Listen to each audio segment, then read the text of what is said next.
Hello नमस्कार दोस्तों। आप सभी का स्वागत है आपके अपने एस्ट्रोलॉजी चैनल लक्ष्मी सूत्रम एस्ट्रो में।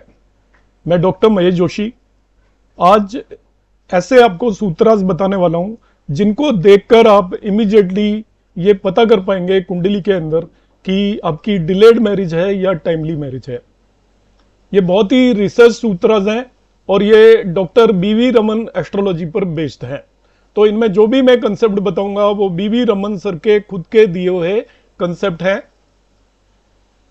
आपको वीडियो शुरू करने से पहले मैं बताना चाहता हूं कि मेरे अभी दो नए एस्ट्रोलॉजी कोर्सेज शुरू होने वाले हैं, क्योंकि शुरू होने के बाद बहुत सारे लोग आते हैं और बीच में फिर वो ज्वाइन नहीं कर पाते। इसलिए मैंने इनको ऑलरेडी थोड़ा डिले किया हुआ है। जो भी फ्रेंड्स ज्वाइन करने में इंटरेस्टेड हैं वो मेरे मोबाइल नंबर व्हाट्सएप नंबर 9013798899 पर मैसेज सेंड कर सकते हैं। कोर्सेज हैं हाउ टू एनालाइज ए कुंडली, एक कुंडली को कैसे देखना चाहिए। ये कोर्स उन लोगों के लिए है जिनको कि एस्ट्रोलॉजी ठीक से आती है मगर वो कुंडली के बेस पर प्रेडिक्शन करने में कैपेबल नहीं है। और दूसरा, टाइमिंग ऑफ मैरिज के आप मेरे वीडियोस देखते रहते होंगे इस चैनल पर, मगर वो वीडियोस बिट एंड पीसेज में कंप्लीट कंपोजिट यदि आपको कोर्स करना है तो 15 to 20 क्लासेस का कोर्स है, आप ज्वाइन कर सकते हैं। मैं इसकी थोड़ी डिटेल बताऊंगा, इसके बाद डिलेड मैरिज के मैं कॉम्बिनेशंस बताऊंगा। यहाँ पर देखिए मैं ये स्क्रीन शेयर कर रहा हूं तो उसको आप जरा देख पाएंगे ठीक से।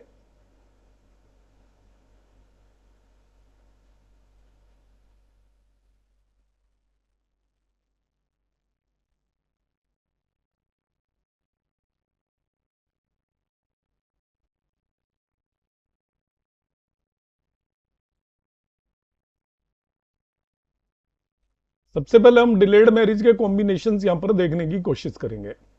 तो डिलेड मैरिज के जो कॉम्बिनेशंस होंगे उससे पहले मैं आपको 1 मिनट के लिए बता देता हूं कि जो दो मेरे कोर्सेज शुरू होने वाले हैं वो कोर्सेज एक्चुअल में है क्या। एक कोर्स है टाइमिंग ऑफ मैरिज का, उसका ड्यूरेशन 15 आवर्स है अराउंड, और कोर्स है अराउंड 15 एक्सक्लूसिव इंडिविजुअल टेक्निक्स मैं बताऊंगा और बाद में कंपोजिट टेक्निक बताऊंगा जो कि मेरी अपनी डेवलप की हुई है। और ये आपको कोई भी कहीं पे भी किसी भी कॉलेज में या कोई भी एस्ट्रोलॉजर नहीं पढ़ाएगा, क्योंकि ये मेरी अपनी क्रिएटेड टेक्निक्स हैं। दूसरा है आपका, इसका जो शेड्यूल होगा 2 क्लासेज इन ए वीक होगा और इसकी फी एक बहुत नॉमिनल फी रखी हुई है just to maintain sincerity and regularity, और वो ओनली 3000 रुपीज पर मंथ है। दूसरा कोर्स है जो कि बहुत जल्द शुरू होने वाला है, कुंडली एनालिसिस। इसके अंदर ऑलरेडी 50 से 60 रजिस्ट्रेशन हो चुके हैं, तो जो भी इंटरेस्टेड हैं फ्रेंड्स वो ज्वाइन कर सकते हैं। इसका ड्यूरेशन है ओनली 6 to 10 आवर्स। और इसके अंदर मैं आपको बताऊंगा सिस्टमेटिक अप्रोच टू एनालाइज ए कुंडली, हाउ टू प्रोसीड इन ए कुंडली एनालिसिस एंड स्नैपशॉट मेथड्स की हम डायरेक्टली देखकर किस तरीके से किसी भी कुंडली को अप्रोच करना चाहिए, वो सभी कुछ मैं सिखाऊंगा। और इसकी फी है ओनली 1000 रुपीज। अब मैं आ जाता हूं आज के टॉपिक पर जिसको मैंने नाम दिया है delayed marriage, late marriage, not denial. ये ध्यान रखना, ये डिनाइल ऑफ मैरिज के कॉम्बिनेशन नहीं है। ऐसे सूत्र हैं जो बिल्कुल मैथमेटिकल कैलकुलेशन के बेस पर आप लगा सकते हैं। आपको कोई भी माइंड नहीं लगाना, कोई अदर एस्ट्रोलॉजिकल कंसेप्ट नहीं लगाने हैं। तो डिलेड मैरिज को हम देखेंगे एज पर देश काल पात्र। देश काल पात्र क्या होता है, हम किस देश या किस जगह पर रह रहे हैं उस हिसाब से मैरिज का एक टाइम होता है, उस हिसाब से हम उसको डिसाइड करेंगे। कहीं पर मैरिज अर्ली होती है, कहीं पर लेट होती है। तो इंडिया के कुछ पार्ट्स में 20 22 24 साल तक मैरिज कर देते हैं, तो उनकी यदि मैरिज 28 ईयर पे हो रही है तो वो भी डिलेड है। मगर आजकल जनरली मेट्रोज में 29 30 ईयर तक भी नॉर्मल एज होती है मैरिज की, तो उसको हम डिलेड मैरिज नहीं मानकर चलेंगे। काल मतलब आज के समय के हिसाब से देखना, और पात्र का मतलब हमारे पास कौन पर्सन आ रहा है। अब कोई एमडी डॉक्टर है या कोई पीएचडी का स्टूडेंट है तो उसकी नॉर्मल एज होगी 30 ईयर्स, क्योंकि वो जब पीएचडी कर रहा है या एमडी कर रहा है तो 26 27 28 ईयर तक तो उसकी एजुकेशन कंप्लीट होगी, और उसको फिर माइंड बनाने में सेट होने में भी 1 2 साल का समय लगेगा। तो उसके लिए हम उस एज को डिलेड मैरिज नहीं मानेंगे। ऐसे पर्सन की मैरिज यदि 35 ईयर में हो तो उसको हम डिलेड मानकर चलेंगे। तो पात्र का मतलब कौन पर्सन आपके पास आ रहा है उसके बेसिस पर हम डिसाइड करेंगे। और डिलेड मैरिज यहां पर हम मानेंगे नॉर्मल एज से 5 साल यदि वो डिले हो रही है, then only it will be considered delayed. जैसे आज के टाइम पर 28-29 ईयर नॉर्मल एज है मेल के केस में, और 25-26 फीमेल के केस में। यदि उसमें 5 ईयर हम ऐड कर देते हैं तो मेल के केस में 33-34 ईयर को डिलेड मैरिज मानेंगे, फीमेल के केस में हम उसको 30-31 ईयर को डिलेड मैरिज मानकर चलेंगे। इसमें हमें क्या करना है, we look at 7th house and 7th lord from lagna, we look at 7th house and 7th lord from moon. दोनों से देखना होता है हमें, 7वां भाव और 7th सप्तमेश लग्न से भी देखना है और चंद्रमा से भी देखना है। वी लुक एट कारका Venus for male and Ketu for female. इस कंसेप्ट के लिए हम मेल के लिए कारका कंसीडर करेंगे वीनस, और फीमेल के लिए केतु कारक कंसीडर करेंगे। अभी इमीडिएटली मेरे पास बहुत सारी क्वेरीज आएंगी कि केतु को तो कहीं भी नहीं लिया जाता, तो मैंने पहले ही बताया था वे बीवी रमन सर की थ्योरी पर बेस्ड है, और वो केतु को फीमेल की मैरिज का कारक मानकर चलते थे, और ये कंसेप्ट उन्हीं से लिए हुए हैं, ये कोई मेरे क्रिएटेड नहीं है। और ये बहुत सारी कुंडलियों पर उन्होंने लगा के एक पूरी रिसर्च पेपर इशू किया था, उस पर मैंने भी वर्क किया काफी, और इसके बाद मैं आपके पास इसको लेकर आया हूं। Combination which indicate delay in marriage are, यहां अराउंड में 10 कॉम्बिनेशन बताने वाला हूं। First one, if Jupiter is in the 7th house it indicate delay in the marriage, या डिले इज इंडिकेटेड। जुपिटर किसी की भी कुंडली के 7वें भाव में जाकर बैठ जाए तो वो मैरिज को डिले करेगा, मगर इसके एक्सेप्शंस हैं। ये नहीं कि 7वें भाव में जुपिटर देखा और हमने बता दिया कि डिले होगा। एक्सेप्शंस ये हैं, यदि किसी भी कुंडली के अंदर यदि पंचमेश यदि गुरु हो जाए, या नवमेश 5th लॉर्ड या 9th लॉर्ड हो जाए, और तब वो 7वें भाव में जाकर बैठा है, तो मैरिज को डिले नहीं करेगा। इफ जुपिटर ऑक्यूपाई लिब्रा, मतलब 7वें भाव में 7 साइन हो, एरी साइन या मेष लग्न की कुंडली हो, उसके 7वें भाव में जुपिटर बैठ गया है, तभी भी वो डिले नहीं करेगा। ये डिलेड मैरिज का कॉम्बिनेशन कैंसिल हो जाता है। If Jupiter is in quadrant from moon then also this combination is cancelled. Jupiter जब चंद्रमा से क्वाड्रेंट में होता है तो वो आपको मालूम है गज केसरी योग भी बनाता है। तो जब जुपिटर चंद्रमा से क्वाड्रेंट में हो, 4-7 भाव के अंदर हो, तभी भी वो 7वें भाव में बैठकर मैरिज को डिले नहीं करेगा। तो ये डिलेड मैरिज का कॉम्बिनेशन बताया कि गुरु यदि 7वें भाव में है तो मैरिज को डिले करता है, मगर गुरु यदि 5वें और 9वें भाव का लॉर्ड हो तो भी डिले नहीं करेगा।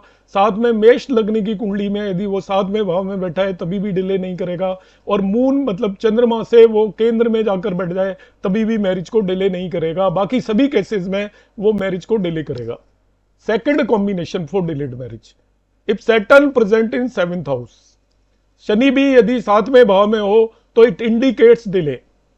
Also spouse is more mature than native, मतलब किसी के 7वें भाव में शनि जाकर बैठ जाए तो वो शादी को डिले करता है, विवाह को देरी तक ले जाता है। साथ ही साथ ऐसे पर्सन का जो हस्बैंड या वाइफ होंगे वो उससे ज्यादा मैच्योर या समझदार होंगे, और कभी कभी मैच्योर का मतलब ज्यादा उम्र के भी हो सकते हैं। अब आप देख रहे हो कि आपकी कुंडली में शनि 7वें भाव में बैठा है और आपके पति या पत्नी तो आपसे ज्यादा उम्र के नहीं है, तो आप सोचिए जरा, वो आपसे ज्यादा उम्र के नहीं है तो आपसे ज्यादा मैच्योर जरूर होंगे, समझदार जरूर होंगे। इसका भी एक्सेप्शन है, ये नहीं कि 7वें भाव में ज्यादातर लोग देखते हैं शनि बैठा हुआ है और वो डिलेड मैरिज बता देते हैं। तो यहां पर आप इस एक्सेप्शन का ध्यान रखेंगे। जब भी शनि योग कारक होता है, शनि योग कारक होता है वृषभ लग्न और तुला लग्न की कुंडलियों के लिए, टॉरस एंड लिब्रा साइन के लिए योग कारक होता है, तब शनि तुला लग्न और वृषभ लग्न की कुंडलियों के 7वें भाव में बैठकर मैरिज को डिले नहीं करते। इस चीज का जरूर ध्यान रखें। ज्यादातर लोग सीधा ही 7वें भाव में शनि को देखकर डिलेड मैरिज कॉम्बिनेशन बता देते हैं, मगर जो मैंने बताया इस चीज को ध्यान में रखें कि यदि शनि योग कारक हो रहा है कुंडली के लिए तो वो फिर डिले नहीं करेगा, चाहे 7वें भाव में भी बैठ जाए। इफ सैटर्न इन पाइसेस, यदि शनि पाइसेस में हो, मीन राशि में हो, वर्गो लग्न के केस में होगा वो मीन राशि में, वर्गो लग्न के केस में मीन राशि में होगा 7वें भाव में, तभी भी वो डिले नहीं करेगा। तो 3 लग्नों के लिए डिले नहीं करता है, ध्यान रखना है। पहला 2, 6 एंड 7, यदि शनि 7वें भाव में बैठा हुआ है, किसी नेटिव की लग्न 2 है, टॉरस, 6 वर्गो या कन्या और 7 लिब्रा या तुला हो, तो उस केस में शनि 7वें भाव में बैठकर भी मैरिज को डिले नहीं करेगा। तो 7th हाउस में शनि डिले करता है, मगर इन 3 केसेस में वो डिले नहीं करेगा। अब next combination, third one, if 7th lord is in 6, 8, 12 from 7th house. पूरे सेंटेंस को ध्यान से सुनिएगा। 7th लॉर्ड 7वें भाव से 6, 8वें, 12वें भाव में हो, दो स्थानों में बैठा हो, इन्हें दो स्थान बोलते हैं। तो यदि आप डायरेक्टली लग्न से देखोगे तो वो भाव आएंगे 12वां, दूसरा और छठा। तो लग्न से 12वें, दूसरे या छठे भाव में जब भी 7th लॉर्ड सप्तमेश जाकर बैठ जाए तो वो भी मैरिज को डिले करेगा। तो सप्तमेश यदि किसी भी नेटिव की कुंडली के अंदर 7वें भाव से दो स्थान में जाकर बैठा हो, मतलब लग्न से दूसरे, छठे और 12वें भाव के अंदर 7th लॉर्ड कुंडली का सप्तमेश जाकर बैठ जाए तो वो भी मैरिज को डिले करेगा। ये कॉम्बिनेशन नंबर 3 है। अब हम बात करेंगे लेट मैरिज इसका भी एक एक्सेप्शन है, ध्यान रखिएगा। यदि if Jupiter is aspecting not conjuncted, ध्यान रखना, जुपिटर एस्पेक्ट कर रहा है 7th लॉर्ड को, तो ये कॉम्बिनेशन डिले नहीं करेगा। तो क्या कॉम्बिनेशन है? यदि सप्तमेश दूसरे, छठे और 12वें भाव में जाकर बैठ गया है तो मैरिज को डिले करता है, मगर उसे गुरु देख रहा हो कुंडली के अंदर तो ये कॉम्बिनेशन भी आपका नेगेट हो जाता है, मतलब वो डिले नहीं करेगा। यहां पर कंजंक्शन नहीं देखना है आपको, केवल जुपिटर देख रहा है, तो कंजंक्शन कर रहा है तो वो नहीं, ये कॉम्बिनेशन कैंसिल नहीं होगा। अब हम बात करेंगे फोर्थ कॉम्बिनेशन की। If 7th lord is with Jupiter और with Saturn, delayed marriage is indicated. सप्तमेश यदि गुरु के साथ आकर बैठ जाए या शनि के साथ आकर बैठ जाए, जैसा मैंने पहले और दूसरे कॉम्बिनेशन में बताया था कि गुरु और शनि यदि 7वें भाव में बैठ जाएं तो मैरिज को डिले करते हैं।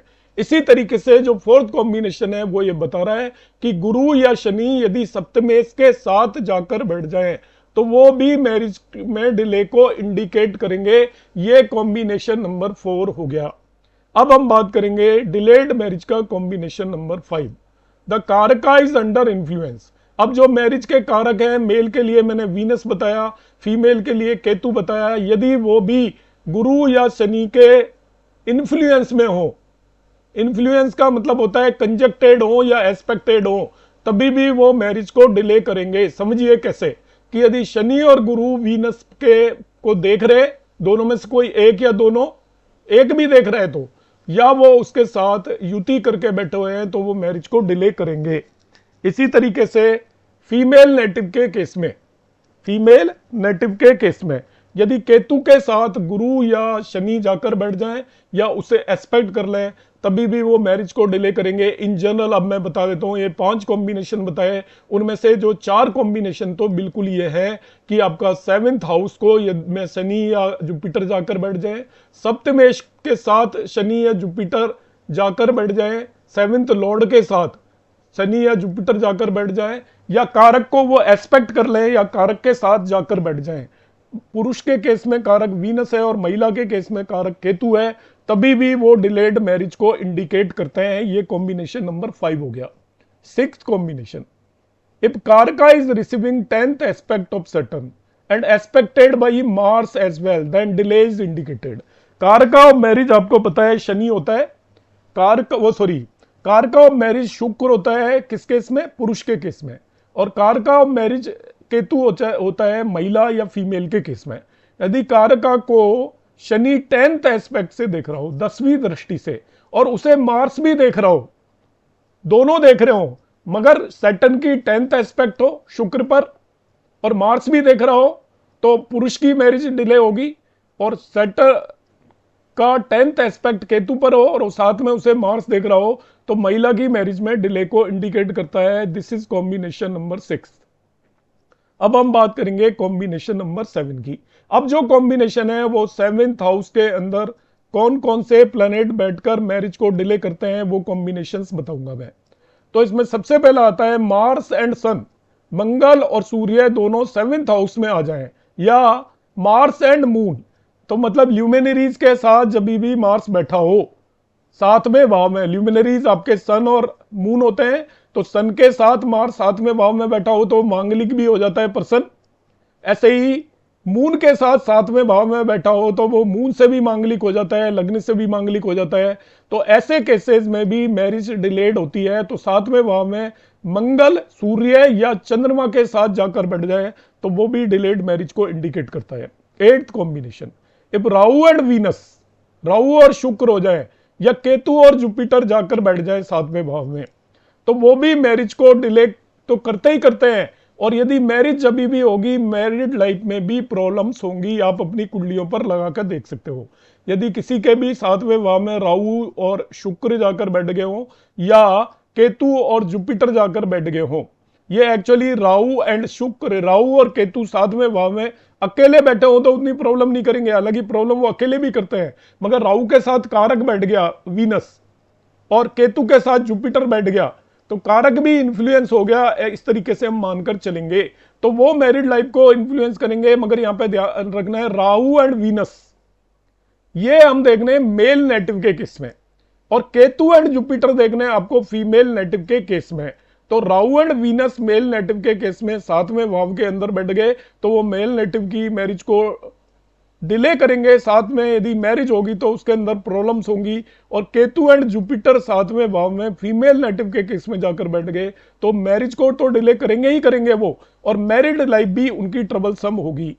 9th कॉम्बिनेशन है Mars is and Venus, Mars with Venus in male horoscope and Mars with Ketu in female horoscope. मतलब आप देखोगे मार्स एंड वीनस कॉम्बिनेशन यदि पुरुष जातक की कुंडली के में एक साथ हो और मार्स और केतु एक साथ हो, मार्स केतु का कॉम्बिनेशन जो भृगुनंदी नाड़ी करते हैं उन्हें पता होगा, अच्छा नहीं माना जाता मैरिज के लिए। तो मार्स और शुक्र मेल नेटिव के केस में एक साथ कंजक्टेड हो and Mars and Ketu female native के केस में कहीं पे भी कंजक्ट हो जाए, वो भी लेट मैरिज को इंडिकेट करते हैं। और 7वें भाव में हो तो वो बहुत ही ज्यादा लेट मैरिज को इंडिकेट करेंगे। फिर से रिपीट कर देता हूं मैं 9th combination Mars and Venus in case of male native कहीं पे भी कंजक्टेड हो, और Mars and Ketu female native के केस में किसी भी भाव में कंजक्टेड हो तो वो डिलेड मैरिज को इंडिकेट करते हैं। मगर वो सप्तम 7वें भाव में जाकर बैठ जाए तो वो और भी डिलेड हो जाती है marriage. So in this way ये मैंने आज की क्लास में आपको 9 बहुत ही सटीक सूत्र आज बताए हैं।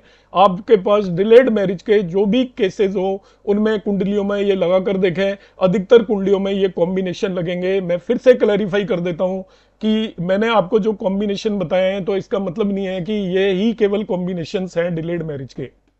ऑलवेज ध्यान रखिएगा कि एक से ज्यादा कॉम्बिनेशंस भी डिलेड मैरिज के पॉसिबल होते हैं। तो जो भी मैंने कॉम्बिनेशंस बताए हैं ये मगर मैक्सिमम कुंडलियों में लगेंगे, और ये कॉम्बिनेशन यदि अपीयर हो रहे हैं तो आप समझिए कि वो ऐसे पर्सन की मैरिड लाइफ में भी डिफिकल्टीज भी आती हैं इन जनरल, और डिलेड भी होती है। अब मैरिड लाइफ में डिफिकल्टीज क्यों आती हैं?